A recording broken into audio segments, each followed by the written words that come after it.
తిరుపతిలో ఇలా కూడా ఉంది. మీరు ఎంతమంది చూశారు చూడండి ఇలాగా. అసలు ఇక్కడికి వచ్చారా మీరు ఎప్పుడైనా? స్వామివారి దర్శనం చేసుకుని త్వరగా వెళ్ళిపోతుంటారు కదా. ఇగో ఇక్కడే మీరు ఎప్పుడన్నా చూసారో లేదో, ఇలా చూసారా ఇక్కడ ఇల్లులన్నీ కడుతున్నారు ఇవన్నీ. హాయ్, ఎక్కడి నుంచి వచ్చారమ్మా మీరంతా? విజయవాడ. ఓకే ఓకే, అయిపోయిందా దర్శనం? బాగా అయ్యిందా? ఓకే. అదిగో తిరుపతి, ఇదంతా కూడా తిరుపతిలో ఇలా ఈ చెట్టు కూడా ఉంది. ఇలా పూజ చేస్తున్నారు చూసారా, ఇక్కడ ఇలా పూజ చేస్తున్నారు ఇలా.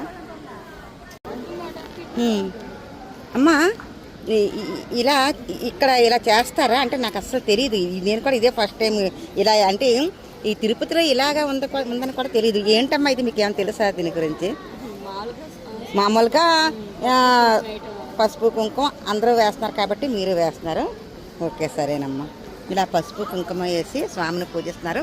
ఇక్కడ ఇలా పెట్టారు అంటే దీపం గాలికి అలా ఉండడానికి, నిలిచి ఉండడానికి ఇలా ఇవన్నీ కూడా అక్కడ ఉన్నాయి. అయితే తిరుపతిలో నేను కూడా ఇదే ఫస్ట్ టైం ఇలా చూడడం. ఎప్పుడు స్వామివారిని దర్శించుకొని వెళ్ళిపోతూ ఉండడమే కదా. చూసారా మొత్తం ఈ చెట్టు చుట్టూ కూడా ఇలా అన్నీ పేర్చారు. అంటే ఇలాగ పేరిస్తే నేను అనుకుంటున్నాను అంటే వేరే కోవులను ఇలా చూశాను. అదేంటంటే ఒక ఇల్లు కట్టుకుంటారనో లేకపోతే ఏదైనా కోరికలు ఇలా చేస్తే తీరుతాయనో ఏదో నాకైతే సరిగ్గా తెలీదు. మీ ఊహ కుదిరేస్తున్నాను. ఇలా పెడితే ఏంటో అన్నది మరి మీరే నాకు కామెంట్ చేసి చెప్పండి, ఎందుకు ఇలా పెడతారో ఏంటో.